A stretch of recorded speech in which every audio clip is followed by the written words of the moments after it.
ওহে বন্ধুরা, কল্পনা করো তুমি বিহারের একটা ছোট্ট গ্রামে থাকো।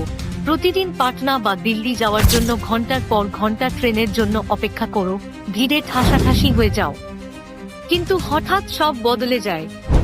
15 সেপ্টেম্বর 2025-এ প্রধানমন্ত্রী নরেন্দ্র মোদী পূর্ণিয়ায় একটা ম্যাজিক্যাল মুহূর্তে 4টি সুপার ট্রেন উদ্বোধন করলেন।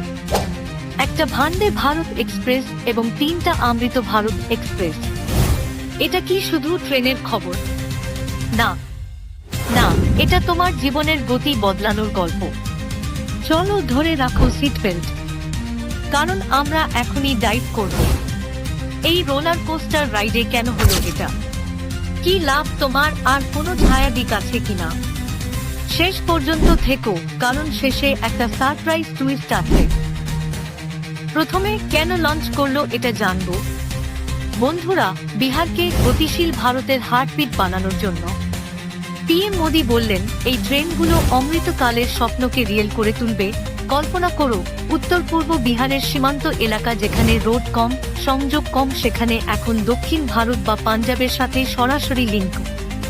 আসন্ন বিধানসভা নির্বাচনের আগে এটা রাজনৈতিক মাস্টার স্ট্রোকও, কিন্তু সরকার বলছে এটা বিহারের অর্থনৈতিক রক্তপ্রবাহ বাড়ানোর জন্য। মোট খরচ 40,000 কোটি টাকারও বেশি। রেল লাইন এক্সপানশন, পূর্ণিয়া এয়ারপোর্টের নতুন টার্মিনাল সহ। তুমি কি ভাবছো? এটা কি তোমার গ্রামকে শহরের সাথে যুক্ত করবে? হ্যাঁ, আর এখনই জানো কিভাবে। এবার লাভের গল্প। এটা তোমার পকেট, সময় এবং স্বপ্নের জন্য জ্যাকপট। ভান্ডে ভারত এক্সপ্রেস, যোগবনি থেকে দানাপুর, 453 কিলোমিটার মাত্র 8 ঘন্টায়, গতি 55 কিলোমিটার প্রতি ঘন্টায়। AC seat, wifi, GPS tracking, auto door, যেন একটা মোবাইল অফিস। ছাত্ররা পাটনা গিয়ে পড়াশোনা করতে পারবে, ব্যবসায়ীরা সকালে যাবে, সন্ধ্যায় ফিরবে। অমৃত ভারতগুলো, যোগবনি রোড, তামিলনাড়ু, সহরসা অমৃতসর, পাঞ্জাব, আর রিয়া, শিলিগুড়ি। সস্তা টিকিট 400 থেকে 1,500 টাকা। Non AC sleeper, CCTV, charger, migrant ওয়ার্কারদের জন্য স্বর্গ। কল্পনা করো তুমি চেন্নাইয়ে চাকরি করো, এখন বাড়ি ফেরা সহজ, পরিবারের সাথে বেশি সময়। অর্থনৈতিক লাভ, বাণিজ্য বাড়বে, কৃষি প্রোডাক্ট দ্রুত মার্কেটে যাবে, পর্যটন খুলবে, বৌদ্ধ সাইটসে ট্যুরিস্ট বাড়বে। যাত্রীরা বলছে এখন সময় বাঁচে, জীবন সহজ। তুমি কি অনুভব করছো?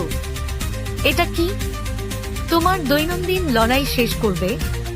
কিন্তু হোল্ড অন, সবকিছু রংধনুর মতো নয়, কিছু ছায়া দিকও আছে। পরিবেশগত ক্ষতি, বাড়তি ট্রেন মানে কার্বন এমিশন বাড়তে পারে, যদিও রেল রোডের চেয়ে কম। নির্মাণে কৃষকদের জমি হারানোর গল্প শোনা যাচ্ছে, স্থানীয় অসন্তোষ বাড়ছে। ফেস্টিভ সিজনে ওভারক্রাউডিং, টিকিট ঘাটতি, কিছু যাত্রী বলছে আরও স্পেশাল ট্রেন দরকার। লোকাল বাসত ব্যবসায় ক্ষতি হতে পারে, কারণ লোকেরা ট্রেন পছন্দ করবে।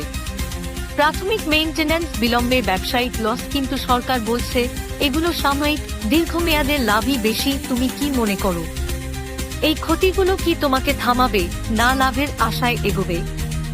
বন্ধুরা, এই ট্রেন লঞ্চ বিহারকে নতুন উচ্চতায় নিয়ে যাচ্ছে, কিন্তু তোমার ভয়েস কি? কমেন্টে বলো তুমি কোন রুটে প্রথম যাবে। সাবস্ক্রাইব করো আরো এনগেজিং নিউজের জন্য, আর শেয়ার করো যেন সবাই জানে।